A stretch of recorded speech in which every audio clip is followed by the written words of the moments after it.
goal. And then you bring together what it is that you have learnt, and you can obviously then say, okay, what am I going to keep in my teaching for the future? What did work, and what would I change in the future? Are there any questions about that pathway? Does that help actually embed it? I wanted it to be both for you, but also for when you're working with your colleagues to help put it into place. And you can use something like this. If you're giving advice to some of your colleagues in terms of how their implementing is going, you can use something like this as a diagnostic tool. For example, you can look at their planning and what aspects of their planning do you think they need to fine-tune. So in terms of the planning, were they really clear on, had they planned the sorts of dialogue they were going to use to cue the students? How well had they thought through what the possible student responses might be?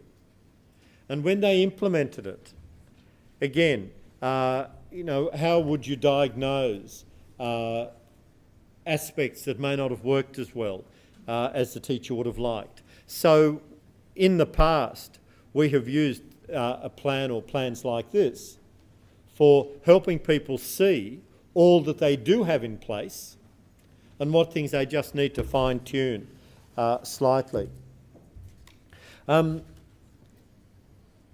Since we've got last time's notes, I'd like to draw your attention to one or two other aspects of the materials that are in the notes.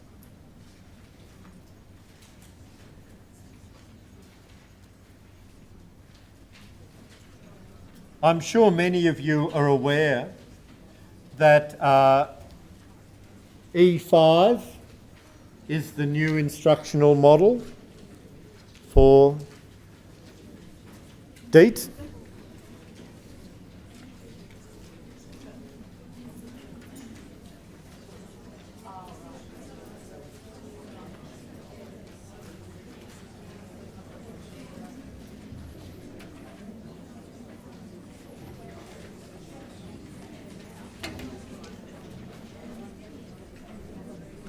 Now, the question that I was faced with was, how can we do the literacy when we're doing E5?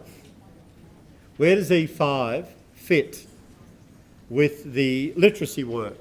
And so you must bear in mind that this is not an official DEECD document. This is my interpretation, but this is how I believe what we're doing fits with the 5 key aspects of instruction.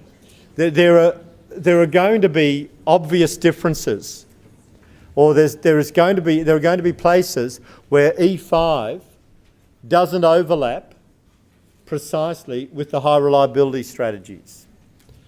And I'm sure the reason for that will be really obvious. E5 is an instructional model.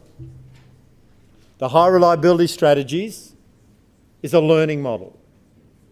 Instruction and learning don't sort of fit exactly on top of each other. Is that okay? So you can't expect an exact match.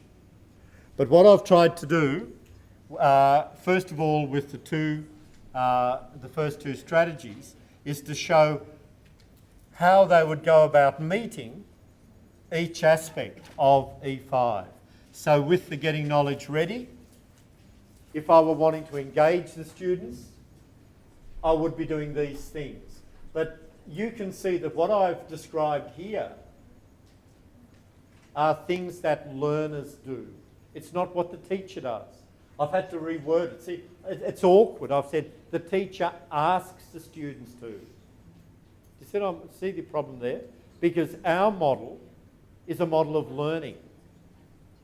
E5 is a teaching model. And there is a very subtle but very important difference. But so if we're wanting to engage through getting knowledge ready, we can do that. If we're wanting to explore through getting knowledge ready, and that was the issue that came up over at this table, where we said the children were bored, we need to somehow make sure that at getting knowledge ready, the children are generating questions that they don't know the answers to, and where they're drooling to know more. And so we've got our exploring aspects. Before the teacher has the students reading the text, the kids say, what questions might it answer? How might it look different? If I'm wanting the students to explore as well, I'm going to want them to say what actions they'll be using. What will they be doing to explore? And so on. Explaining, particularly at the second aspect of getting knowledge ready, I'm going to have the students saying in sentences what they know about the topic. Remember, we talked about all of this. So I can, at getting knowledge ready, I can have the students explaining why they thought things. We can talk about the gravity stuff, explaining why they thought particular things. I can have them elaborating. At the getting knowledge ready phase, remember we said we'd have the students look at a picture and imagine it changing. What would it look like in 5 minutes' time? What would it look like if the dog were helping the little red hen? What would it look like if, in fact, the little red hen didn't have a nasty gleam in her eye, but a happy little gleam in her eye?